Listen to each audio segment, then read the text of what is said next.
How is it that we find ourselves surrounded by such complexity, such elegance? The genes of you and me, the genes of you and me, we're all made of DNA. We're all made of the same chemical DNA. We're all made of DNA. Hello, you're listening to DNA Today, a genetics podcast and radio show. I'm your host, Kira Dineen. On this show, I explore genetics and how it impacts our health through conversations with leaders in genetics. These are genetic counselors, like on today's episode, researchers, doctors, and patient advocates. My guest today is Linda Robinson, a retired genetic counselor who's had a very impressive career. She worked primarily in prenatal and cancer roles at UCLA, University of Texas Southwestern Medical Center, and the California Department of Health.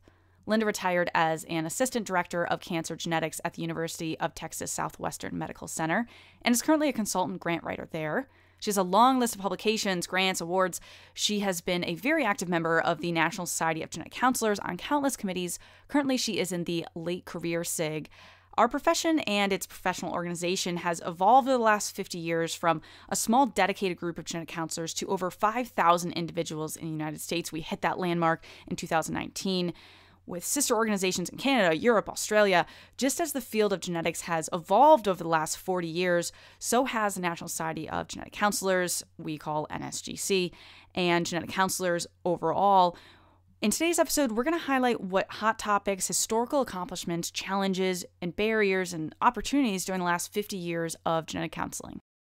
Thanks so much, Linda, for coming on the show. I'm really excited to dive into the history of genetic counseling. I've had a lot of genetic counseling episodes, but have never really talked about where genetic counseling has started and how far we've come.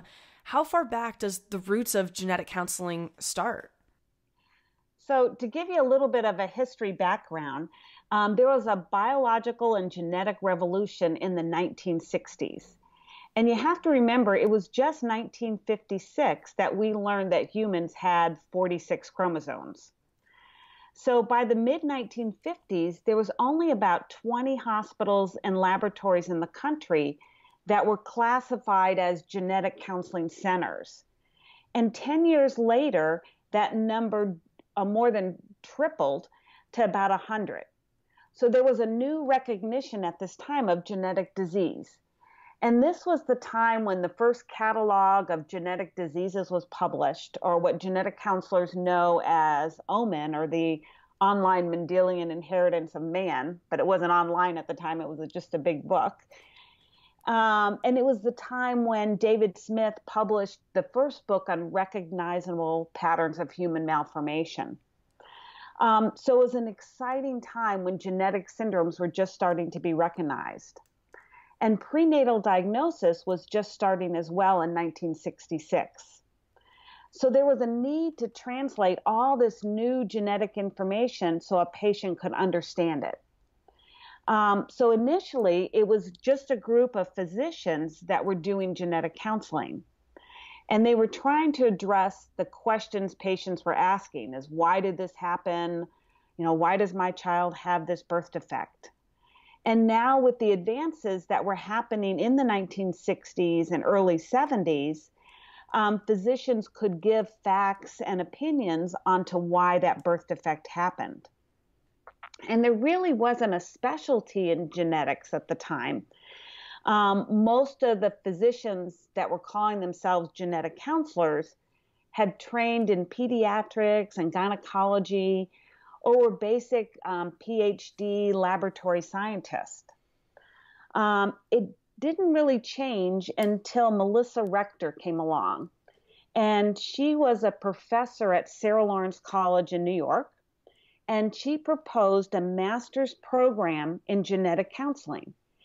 And she thought the unique combination of genetic expertise, counseling skills, education techniques could be associated with this degree. So she started the Sarah Lawrence Genetic Counseling Program in 1969.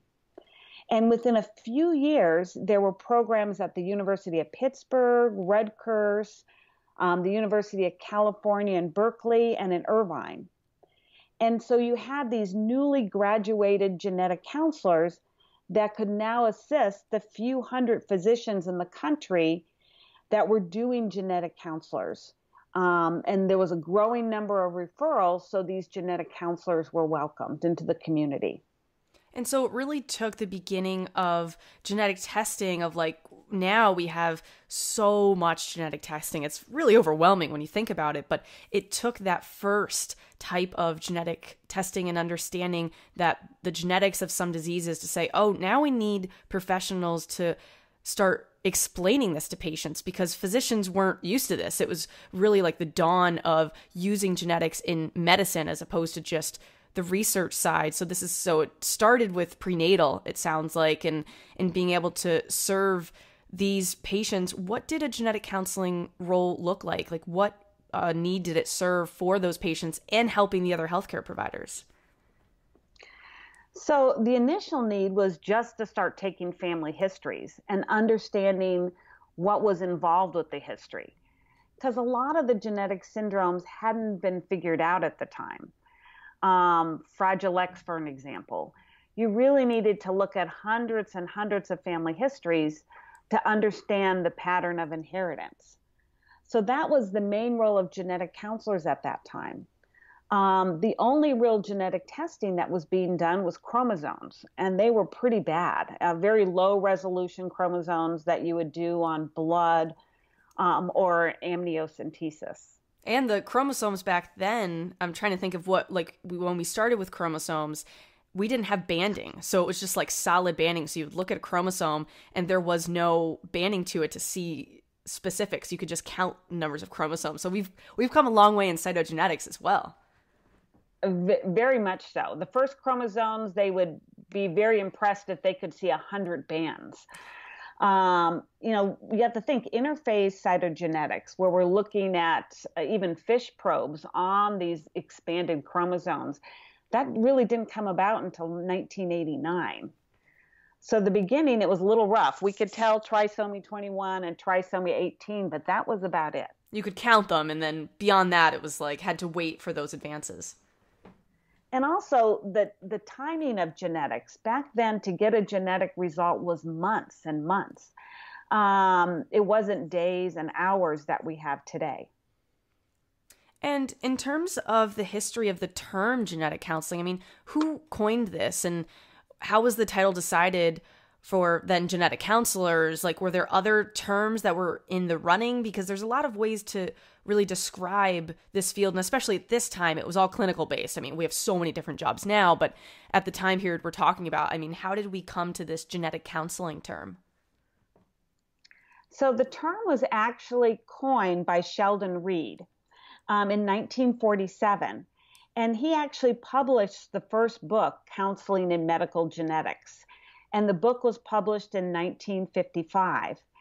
And he ended up being one of the first presidents of the American Society of Human Genetics through the University of Minnesota. And what he described genetic counseling was giving advice to patients about genetic disease. And at the time, this was really focused on Huntington's disease, mental retardation, and cleft lip and cleft palate. And he liked the term genetic counseling because the other term at the time that was being tossed around was genetic hygiene. You got to remember what year it was. It was 1947, right after World War II. And the term being thrown around in Nazi Germany was racial hygiene. So, we could have been genetic hygienist. You kind of think of where that went. So physicians started calling themselves genetic counselors after Sheldon Reed published his book on coining the term genetic counseling. So when the new master's trained genetic counselors started coming out of the programs, a lot of the physicians didn't want the term genetic counselor because they were the genetic counselor. And so they started calling genetic counselors, genetic associates, genetic assistants. And it was really up until 1984 that a quarter of all genetic counselors were still called a genetic associate. And a lot of that was program-based. I was an undergraduate at UC Irvine at the time, and they had a genetic counseling program, and everyone there was called a genetic associate. So there really was difference in the field at that time of not everybody was going by genetic counselor. It took some time for the field to figure out really what it was. I didn't realize that some people were calling themselves that early. And some of it is because that's what their degree conferred them to be called. The degree was you are a genetic associate, not a genetic counselor. And we talked a little bit about how these jobs looked like the beginning of starting in prenatal and working with other physicians and healthcare providers and what the genetic testing looked like. But it also sounds like, from me talking to some genetic counselors that were around for the start of the field, that they had to create their own jobs in a lot of senses and go to places and say, you need me and this is why. Do you think that, this was maybe one of the challenges that genetic counselors faced as the profession was really getting its footing? It really was a big challenge for the first 10 years. There weren't a lot of jobs out there, so you just had to go to where you could find a job. And then nobody really knew what a genetic counselor was. My own example, even in 1990, coming to Texas to start a to start a cancer genetics program. It was actually 1998. And I was interviewed, and the head of the cancer center said, I don't know what a genetic counselor is, but I know I need one. And so I like that quote. That's very powerful. But for years, I'd have to introduce myself. My name is Linda Robinson. I'm a genetic counselor, and this is what I do. So nobody really knew what we did. Genetic counselors had to be very creative. If there was only funding for a part-time job, they would work in the cytogenetics lab and do genetic counseling. Anything to try to get a foot in the door and establish themselves to develop a program. And so one major really change in way that the field started advancing is in 1979 when NSGC, National Society of Genetic Counselors, was founded. Why was this so instrumental in the growth of the profession and really moving it forward? One, it gave a connection for genetic counselors. We felt kind of all alone. You may be the only genetic counselor in your state or in your city. And NSGC gave us an opportunity to network and to talk to other people around the country that were in a similar situation. And that enabled us to share information. It was all of us working together, whether it was developing a counseling tools or a presentation that we would share or ways to market and expand your practice. It also gave us a way to continue our education. Genetics was advancing so rapidly at the time that it was hard to keep up without NSGC. You needed to keep learning new skills, to be able to do the new testing that was coming out. When I went to school, genomic testing wasn't even thought of. And so everything that came up new, you had to go back and learn about it. And who were some of the key players in this formation? I mean, we talked about who started Sarah Lawrence, but this is also a major point in having the field be expanding and, as you're saying, connecting and having that really important of continuing education, especially I imagine before the dawn of the internet, to be able to get together and say, wow, this is all the new material. Who were the people that started NSGC and really got it going so that all these people could be connected? We would always joke as if there was a Mount Rushmore for genetic counselors, who would you put on it? The first person would definitely be Audrey Heimler, our first NSGC president, and trying to get us all together. Beverly Rolnick, our second president, and her work with the March of Dimes was instrumental to NSGC. NSGC was a grassroots organization with no money. Beverly Rolnick kind of weaved us with the March of Dimes initially. We had our initial meetings with the March of Dimes. March of Dimes paid the postage to mail out our newsletter perspectives. So Beverly was super important. Ann Walker, she was the first ABGC president, the American Board of Genetic Counseling, but she was active on the West Coast.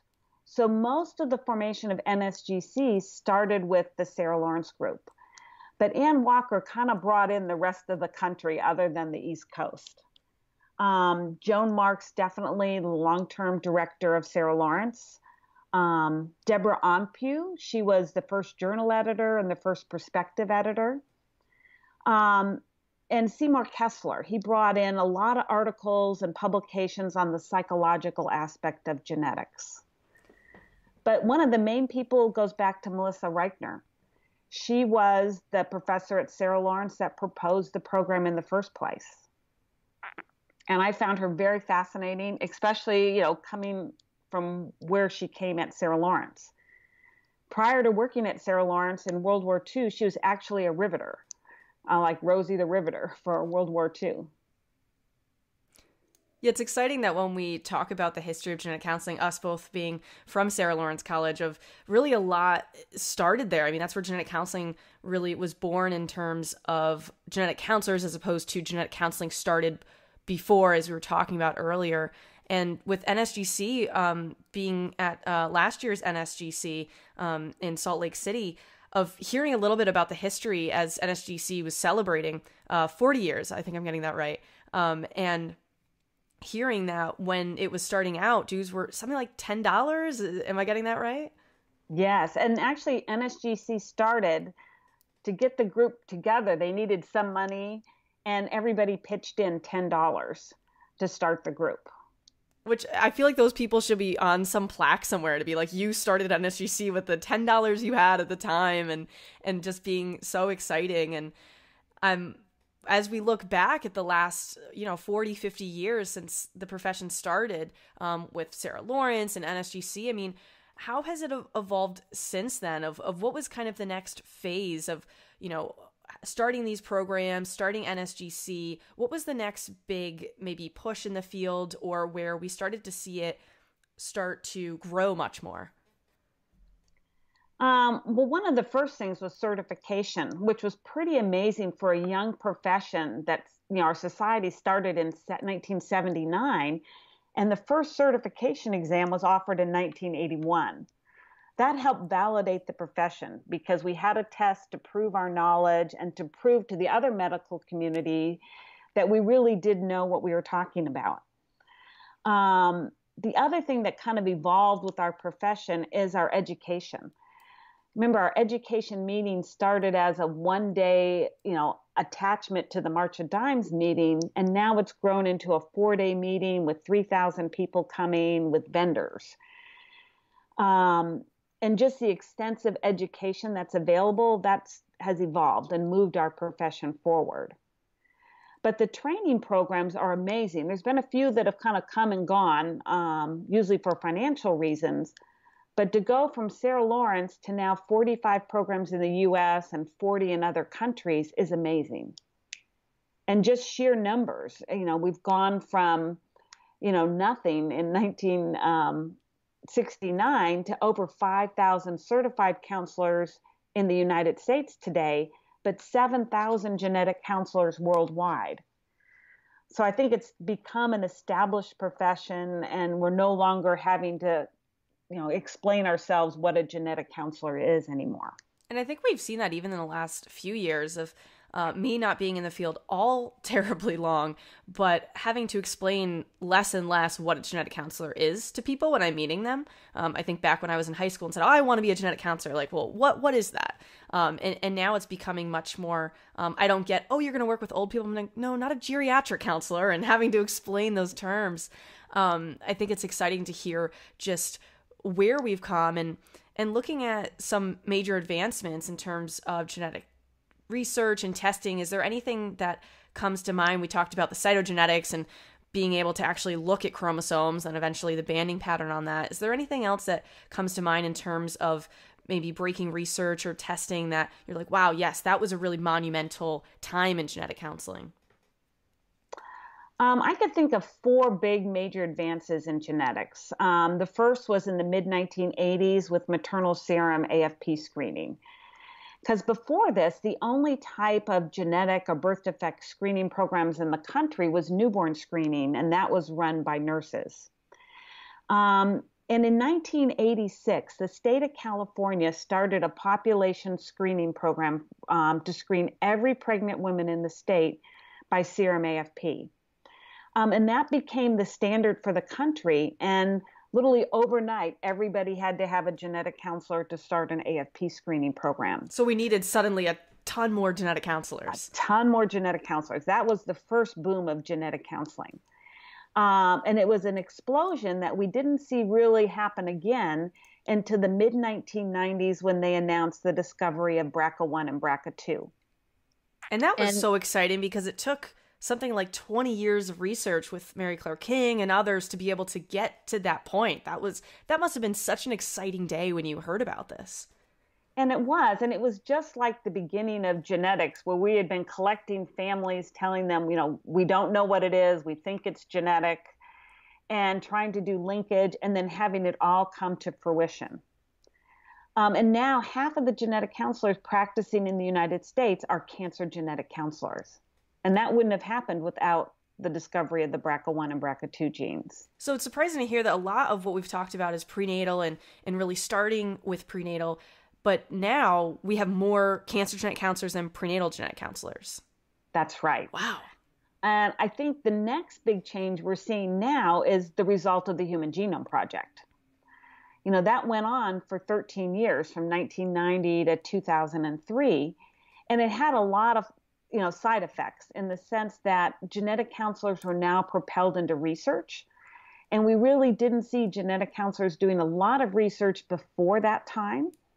And it also set the stage for the next explosion we're seeing now with genomic testing and the need for more genetic counselors to help explain even direct-to-consumer testing, whole genome testing. And that's been an exciting time. But an interesting time was 1985 with the O.J. Simpson trial. So nobody really knew what genetics were, kind of in the public. But after that trial, everybody became an armchair genetic specialist. Everybody knew about DNA. So I think that event really brought genetic testing just to the forefront. And when I think of in my lifetime and just the years that I've been active, for me, Angelina Jolie was really like a big change in terms of public awareness of, when talking to people about genetic counseling, I'd say, oh, well, did you hear about Angelina Jolie's op-ed? Like that's what I'm doing and that's what I'm studying. And so she really changed public awareness in such a beautiful way. How did you see this being a practicing genetic counselor, like at this time of the change in just how many people were referrals? I mean, I heard from some genetic counselors that it was really like overnight that they had all of these referrals coming in, especially in the cancer realm. What is your perspective on this and just how much it elevated the career? Well, I remember that day very distinctly because I was driving into work and I heard about it on the radio. And I knew that would be one of the most important days for genetic counselors, and just in regards to awareness. And before 8 o'clock in the morning, I had already written a press release about the importance of genetic counseling related to the Angelina Jolie story. And by 6 o'clock that night, I had done 4 TV interviews and a radio interview. Wow. And that was on top of what my surgeons were doing at the hospital. And I wasn't the only one doing this type of outreach. Every genetic counselor in the country was fielded with media reports and media requests. And it was a once-in-a-lifetime opportunity to get the word of genetic counseling out there. But more importantly, the story transcended all cultural backgrounds. And at the time, I was working in a county clinic providing cancer genetic counseling to underserved and minority patients. And there were many times I'd look at my patients and they'd have this blank look because I was trying to explain BRCA gene testing and why it was important to them. And I'd use the example of Angelina Jolie. And instantly my patients understood because they knew her story. And I'd never seen that before, how one person could affect so many people around the world. And I'm sure it also helped to normalize of being able to explain is fantastic and it moves your conversation along. But also it's like, well, this happened to Angelina Jolie and maybe this is the case for your family as well. And there's someone that you can relate to on top of that was educating. And luckily, as far as I know, she was getting the information right, because it probably would have been a nightmare for genetic counselors if Angelina Jolie's pieces had inaccurate information. So that was probably a sigh of relief for you. No, it was just kind of like a gift from heaven, you know. It was the first time we could really get out there and talk about genetic counseling. And looking for the future, what do you think is on the horizon for the field? We've been talking about the last 50 years. I could ask about the next 50 years. That might be too big of a question to answer, but how about the next 5 years? What do you see really being maybe the next big push, or really where the field is headed? Well, I think we're going to continue to see further specialization in our profession. But at the same time, I see genetic counselors having to go back to become more generalist. And this is all a result of the whole genome sequencing. Because we're now going to be challenged with, this type of genetic testing that'll reveal all different types of mutations. They come in for cancer testing, and then you find they have a cystic fibrosis gene. I think we're going to see far more overlap than we've ever seen before. I think in the next 5 years, you're going to see, I predict all the states will have licensure within 5 years. I think it's a snowball effect now that we've hit over half of the states becoming licensed. That's going to be a big thing. I think we're going to see more training that's virtual, like simulation training, computerized training, whether it be your graduate degree, you're taking classes from all over the country. And we've seen that a little bit with a couple programs that are online, and then you find a clinical rotation that's close to you in different aspects. And that's been something new in the field last couple years. And I think that's setting the stage for where healthcare will go in the next 50 years.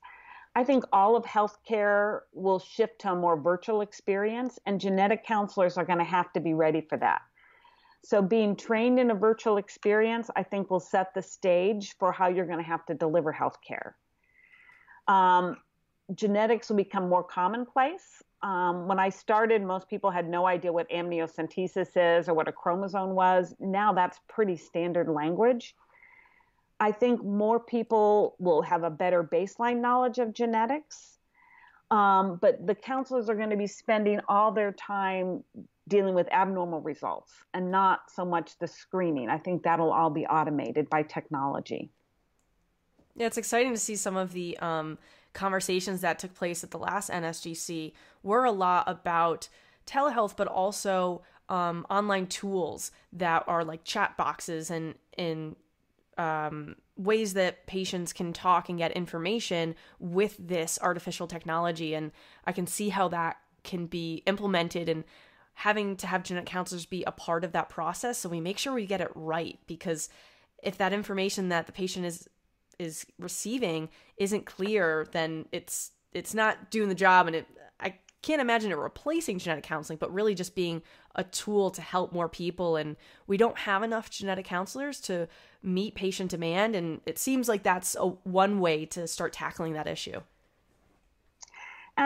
Technology is definitely going to change, even from the basics of having patients put their pedigree online and then having artificial intelligence help to analyze that pedigree to give the genetic counselors a head start. Well, I think that's very, very well said, and a lot of insight that we've had on this episode of just exploring the history and looking for the future. I think it's really important to understand like where we've come from and have an appreciation of that, and to understand more of where we're going and how we can be achieving these goals, and really at the end of the day, helping the public understand genetics. Very exciting that you've been part of NSGC for so many years, and a current project that you've been working on is having a virtual timeline of a lot of what we've talked about of the genetic counseling profession. Where can people find this? So it'll be available on the NSGC website. And it'll be a great interactive timeline where you'll be able to click on an event, but then also get pictures, the article, the reference, wherever we obtain that information.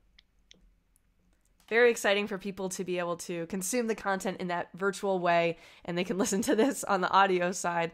So really appreciate hearing all of your insight, and we'll have to have you back on to explore, the next round of looking back. And genetic counselor is not going anywhere, so we're definitely a profession that's really expanding, and it's really interesting to be able to look back on how far we've come in the last 50 years. So thank you so much. Well, thank you. Be sure to go check out the virtual timeline of the genetic counseling profession on nsgc.org. Again, that's nsgc.org. If you enjoy this show, please rate and review in your podcast app. Really appreciate you taking the time to do that and help elevate the show. If you're on Twitter, you can follow me at DNA Podcast, Instagram at DNA Radio, and any questions for myself or Linda can be sent in to info@dnapodcast.com. We love hearing your questions, comments, concerns, everything. So you can email in info@dnapodcast.com. Everything we talked about is on dnapodcast.com. The show notes for this episode, extra links that we talk about, pictures, videos, so much extra content over at dnapodcast.com. Have over 100 episodes on there of interviews just like this one. Thanks for listening, and join me next time to learn and discover new advances in the world of genetics. The genes of you and me, the genes of you and we're all made of DNA. We're all made of the same chemical DNA.